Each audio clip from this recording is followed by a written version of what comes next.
So I don't know if you guys are caught up with the Boruto manga, but man, crazy stuff have been going down in the first two chapters. But anyways, let's talk about the eighth Hokage, Shikamaru. Now, Shikamaru becoming a new Hokage has been like kind of controversial right now in the Naruto Boruto community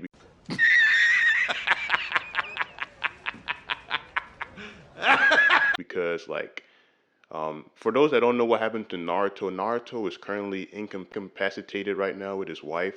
Like Kawaki put him in a whole different dimension. So him and Hinata are currently in stasis mode right now. Like they have not, like their bodies are not physically aged like everybody else that's outside of the world. So it's been 3 years since this whole like situation that dealt with Kawaki and Boruto in the manga right now. So because of everybody in the Hidden Leaf Village believing that Naruto and his wife are dead, now is like who can become the next Hokage. And so Shikamaru was the advisor of Naruto, so he was quickly appointed as the next Hokage after Naruto. And so that's had a lot of people thinking like, why Shikamaru? Shikamaru's weak and all that stuff. And it's true that he's considerably much weaker than Naruto and the previous Hokages. But I think like one thing that a lot of people talk about with him being Hokage and just his strength compared to the other Hokages is the fact that the other Hokages, like for example, let's talk about Hashirama, Tobirama, Hiruzen, and Minato. Like those first four Hokages, they're all like insane with like what they can do. Like Tobirama and Minato, easily the fastest Hokages from those four, with Minato being the fastest out of them. Hashirama was built different, and then Hiruzen, much like Naruto, was described as being the most powerful Kage of his time. So, and of course, that was around the time where there was war. Like the Hokages, the first four Hokages had to be so strong because of the fact that war was always happening, man. Like, if they weren't strong, they were possibly going to lose their family, their friends, and their village.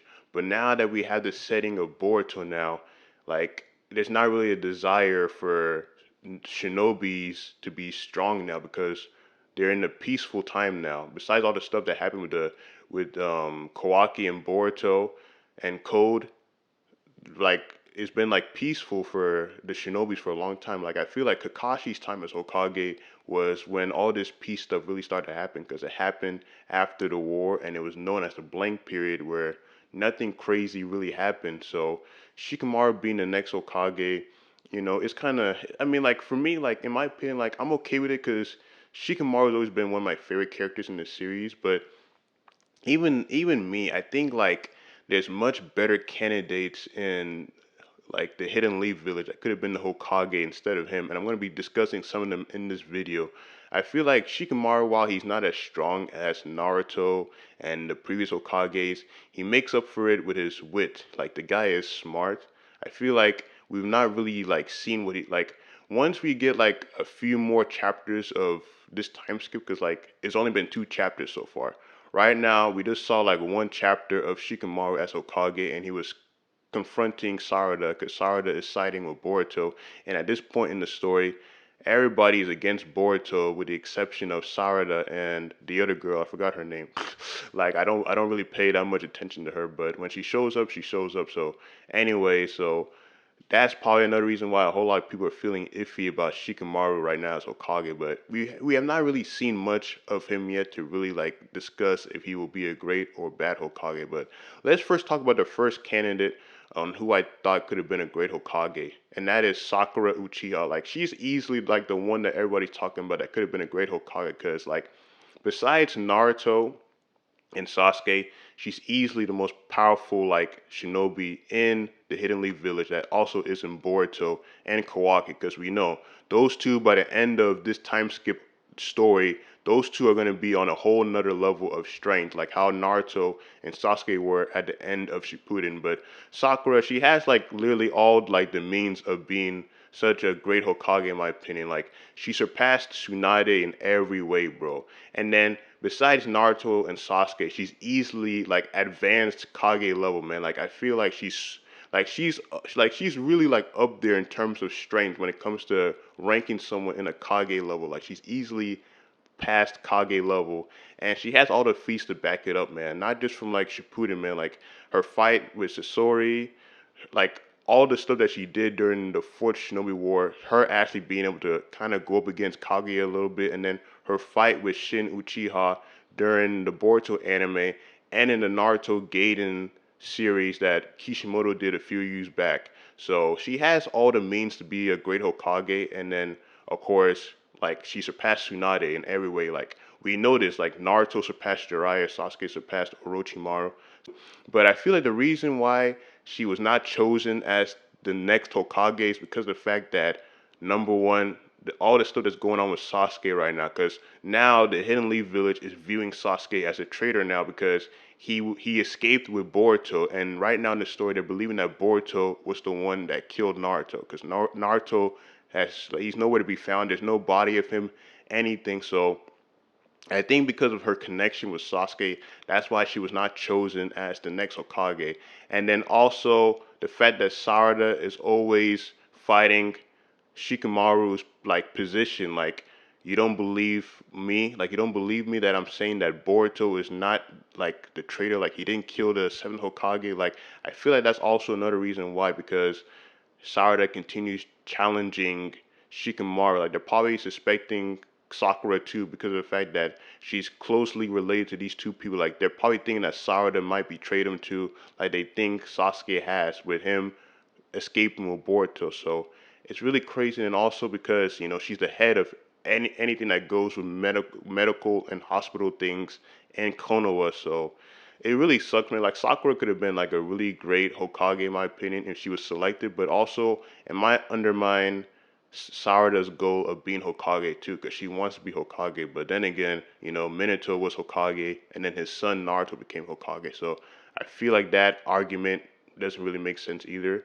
Now, besides Sakura, we also have Konohamaru. Now, he's like a really popular one because his character's kind of been built like, will he be Hokage, like since like the original Naruto series, and Shippuden a little bit because of the fact that he's the grandson of the third Hokage, and Naruto was kind of training him during Shippuden. But I feel like the reason why Konohamaru, like people don't really think he'll be Hokage anymore, or like just aren't like a fan of him being Hokage anymore, is because he really hasn't done much in the series, right? Like he doesn't really have the feats to back up him being Hokage. Besides, being the grandson of the third Hokage, him taking down one of the Pains during the Pain arc, and a few other things. But he hasn't really done anything impressive in Boruto to make him like be Hokage. But from what I've seen from the first chapter of the time skip, it seems like he's like the new advisor of the eighth Hokage, Shikamaru. So that's at least something for him. But it really sucks because there was like a build for him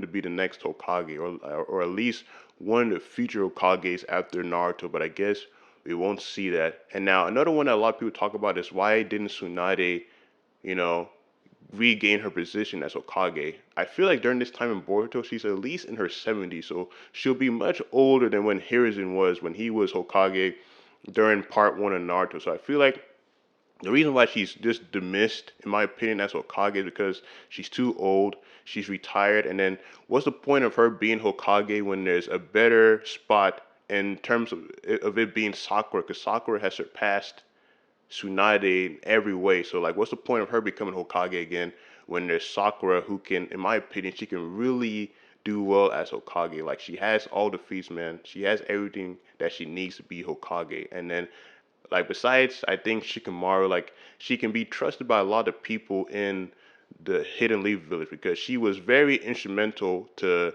you know them winning the fourth Shinobi War because she saved Naruto's life. If it wasn't for her, Naruto possibly could have died when he lost the Nine Tails Fox. But anyways, now the last person we're going to talk about is Kakashi Sensei. Now Kakashi is another popular one that people are wondering why he's not Hokage either.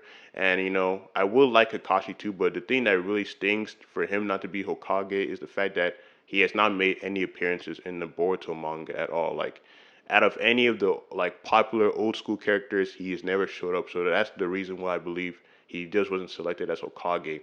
But you guys let me know your thoughts down in the comments below. How do you feel about Shikamaru being the new Hokage, the eighth Hokage? Like, what are you hoping to see with his character, man? Like, I think like I don't want to judge him as Hokage yet because it's only been 2 chapters of Boruto yet, but we'll just have to see what he can do, man. And I'm really hoping that we get to see Sakura and Boruto too. I'm thinking we might not, but it'd just be cool to see her like reaction to Naruto and her best friend Naruto and her close friend Hinata both being like presumed dead, and then her husband Sasuke now being a wanted fugitive again, man. It's real crazy, man. Like the Boruto story is like crazy, man. Like also, you guys let me know your thoughts if you want me to discuss Boruto on the channel too, cause the time skip is really like I'm really digging the time skip, man. Oh, I always love time skips in anime series, bro. From One Piece all the way to JoJo, man, and also Naruto too when they got a time skip as well. So as always, if y'all enjoyed this video, consider hitting the like button. Also subscribing to the channel, and as always, I hope y'all continue a nice week, and I'll catch y'all for the next video. Peace.